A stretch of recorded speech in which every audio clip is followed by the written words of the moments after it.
Section 6.3, Simplifying Radical Expressions. So multiplying and simplifying radical expressions. Let's first look at these two examples. This first example, we have the square root of 4 times 25. So 4 times 25 is under the radical, so we want to multiply those two together. We get 100. What is the square root of 100? 10. Our second example, we take the square root of 4 times the square root of 25. So this time we want to take the square roots first. The square root of 4 is 2. The square root of 25 is 5. So multiply 2 times 5, you get 10. Notice you get the same thing. So what this seems to tell us, in this particular example anyway, is that the order in which you multiply or take the radical does not seem to matter. And in fact, that's true. So our properties of radicals for any non-negative real numbers a and b and any index k, the kth root of a times b is the same thing as the kth root of a times the kth root of b. So we can either take the root first and then multiply, or we can multiply and then take the root. It does not matter. And also, the kth root of a times the kth root of b is the kth root of a times b. We want to multiply these example problems, but let me give you another one first. What if I have the square root of 2 times the cubed root of 5? Do these rules apply to this type of problem where I have a square root and a cubed root? Absolutely not. The k's have to be the same. It has to be the same root in order to interchange the root and the product. This is the square root, this is the cubed root. You cannot apply our rules here.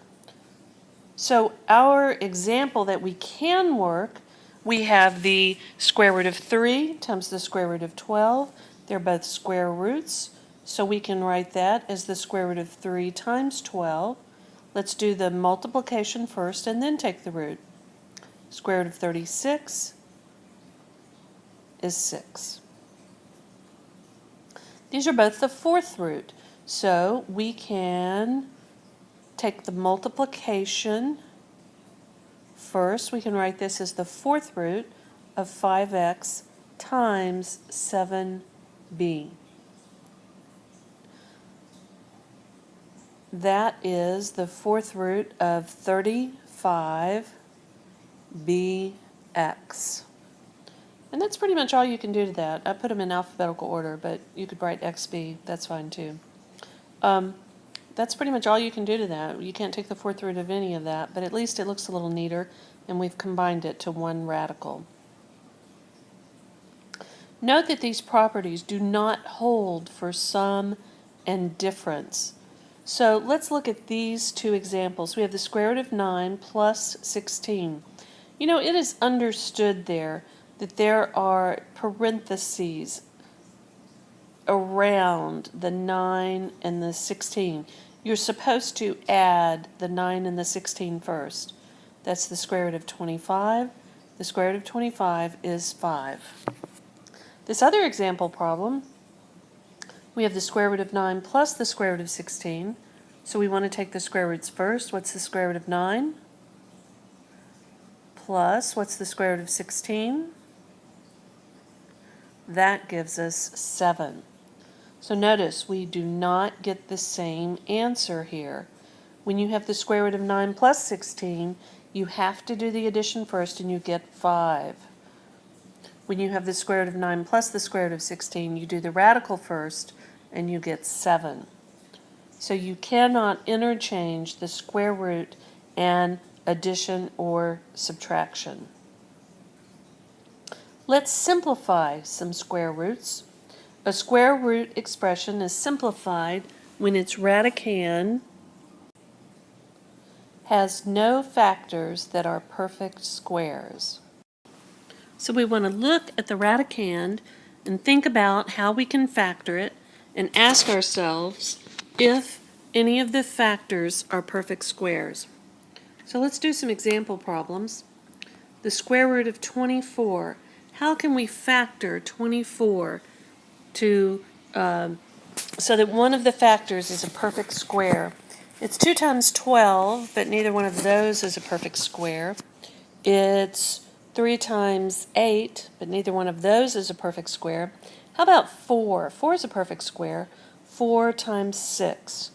So we're going to factor this as 4 times 6, and we know that the square root of 4, we can do that first. The square root of 4 is 2, and that leaves us with the square root of 6.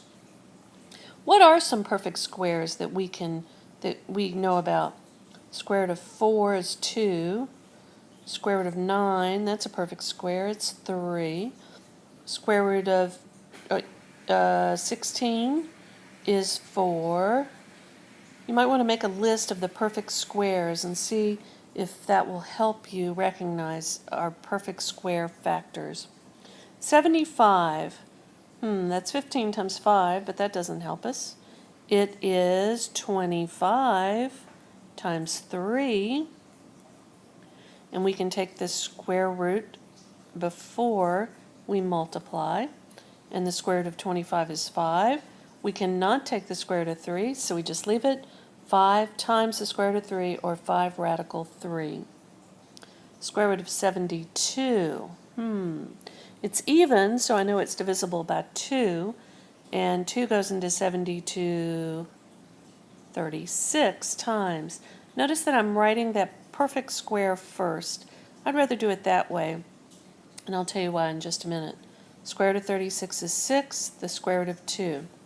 If I had written it the other way, don't do this, the square root of 2 times 36, then I'd have the square root of 2 and I'd have 6.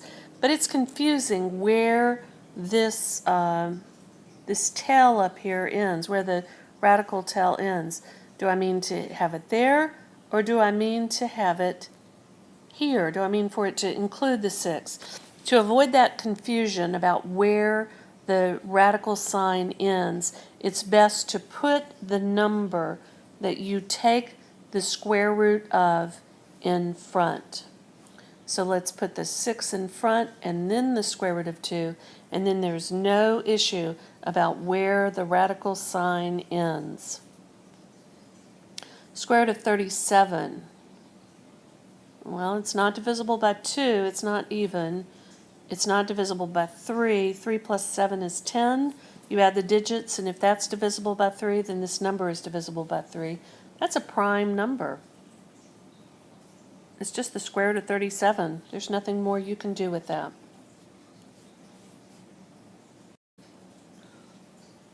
Simplifying kth roots. A radical expression with index k is simplified when its radicand has no factors that are perfect kth powers. So let's talk about a cubed root. A cubed root. What are perfect cubes? We may need to think about that. 2 cubed is 8. 3 cubed is 27. 4 cubed is 64. You may need to write down some perfect cubes. What's 5 cubed? Keep going. You may need to write those down so you recognize them. So we're trying to take the cubed roots, so we're looking for a factor that is a perfect cube. We have 8, 27, 64. We know those are perfect cubes. Will one of those divide evenly into 24? Yeah. It's the cubed root of 8 times 3. So the cubed root of 8, what is that? It is 2. So that gives us 2 times the cubed root of 3. And that's as far as we can go with that. The cubed root of 54. Will 8 go into 54? No. we need to factor it. We need to try. What was our next perfect cubed? We had 2 cubed was 8, and then 3 cubed was 27. Oh, 27 goes into 54 evenly. Goes in 2 times. So we can take the cubed root of 27 times the cubed root of 2.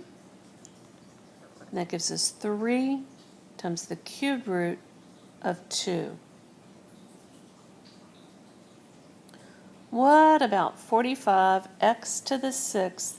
Now this is square root. 45x to the 6th, y to the 9th.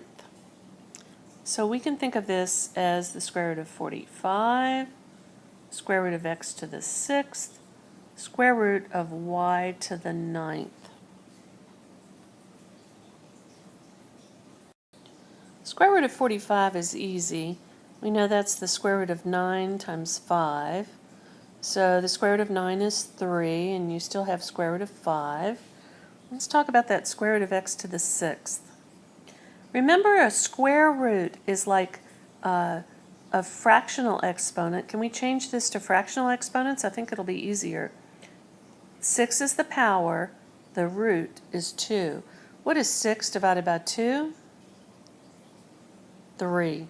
And remember, our instructions up here say that we assume that all of these are non-negative numbers. All right, so what about the square root of y to the 9th? What if we thought about that as a fractional exponent? 9 is the power we're raising it to. It is the square root. 9 halves, that's 4 1/2. So I want to think about it kind of separately. I've got y to the 4 power and y to the 1/2 power. So the 4 was a whole number, so that's just the power that you raise it to, y to the 4th. But that 1/2 part, no, that you couldn't take the square root of that. So let's put everything together here. I've kind of made a mess. I'm going to have part of the problem outside of the radical, and then what's left over under the radical. So the 3, we were able to take the square root of 9, so the 3 came out of the radical. We were not able to take the square root of 5, so it has to stay under the radical. X to the 3rd, we took the square root of that. It was x to the 6th. Now it's x to the 3rd. So it came out of the radical. Y to the 4th, we took the square root of that. But y to the 1/2, that means the square root of y, which means there is still a y under the radical. So that's one way to think about that problem. I think fractional exponents are very helpful when you're dealing with a combination of a root and a power. Cubed root of 48, x to the 8th, y to the 9th. All right, so let's think of this as the cubed root of 48. Cubed root. We have our list. What can we take the cubed root of? We can take the cubed root of 8. 2 cubed is 8. 8 goes into 48 evenly, so it's 8 times 6. All right, so let's do that for the number. And for the variables, let's change it to fractional exponents. 8 is the power, the root is 3. So we'll write that as x to the 8/3. Y to the 9th is the power, the root is 3. Do you see how it's so much easier to do the x and the y with the fractional exponent? Now we have the cubed root of 8. We know that is 2. We can't take the cubed root of 6. So let's put it out here, the cubed root of 6. It has to stay under the radical because we could not take the cubed root of it. Now x to the 8/3. 8 divided by 3 is 2 2/3. Think about that. 8 divided by 3 is 2 2/3. That means that there is an x squared outside of the radical because 2 is a whole number. What about the 2/3?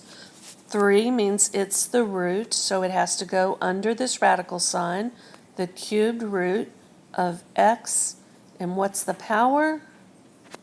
X squared. So out front is the 2, under the radical is the 2/3. What about y to the 9 divided by 3? What's 9 divided by 3? It's 3. So that's a whole number now, so it's not under the radical. So we have 2x squared y cubed times the cubed root of 6x squared. I like those fractional exponents. Fourth root. Oh man, we need to know some fourth roots. Let's see if we can think of those. 2 to the 4th is 16. Oh, that looks like a good number. So we can think of this 16 as, the 48 as 16 times 3. And let's think of the variables to fractional exponents. 8 is the power, the radical is 4, and then y to the 9th, 9 is the power, and 4 is the root. So the fourth root of 16 is 2. And the 3 doesn't have a fourth root, so it has to stay under the radical. 8, or x to the 8 over 4. 8 divided by 4 is 2, so it's x squared. It's a whole number now, so there's no root involved. 9/4. 9/4 is 2 and 1/4. So that's 2 and 1/4. So the 2 we can think of as y squared. That's our whole number. 1/4 means it's a radical, so we have to put y to the first power underneath the radical sign. So that gives us our simplification of this problem. Let's multiply and simplify these problems. So we have the square root of 20 times the square root of 8. There are different ways that you can do these problems. I'd be tempted to just go ahead and say, hey, that's the square root of 160. I'm looking for factors that are perfect squares. Well, it seems to me that 16 is a pretty good perfect square. You have 10 left over. Square root of 16 is 4. 10 doesn't have a square root, and its factors are 2 and 5. Neither one of those is a perfect square. So we're through. We have simplified that problem. Boy, this is a mess. Because it's the cubed root and the cubed root, we can combine these and make it the cubed root of the product. 18 times 4 is 72. We have a y cubed, and we have an x squared. So the cubed root, let's think of that 72. Its cubed root. 2 cubed is 8. Oh, okay. 8 will go into 72. It will go in 72 9 times. Then we have y to the 3 over 3. X to the 2 over 3. That 2/3, x to the 2/3 didn't do anything for us. But I like 3 over 3, y to the 3 over 3. And let's go ahead and simplify. What is the cubed root of 8? It is 2. We cannot take the cubed root of 9, so it's stuck under the radical. So now we have y to the 3 over 3. 3 over 3 is 1. So that's y to the first power outside of the radical. X to the 2/3. Nope. There's no whole number involved there. So we need to put it back under the radical because it's divided by 3, that exponent is. The power is 2. So it's 2y, the cubed root of 9x squared. That's all for this page. And that's all for 6.3 Part A. You'll have to go to 6.3 Part B to get the next page.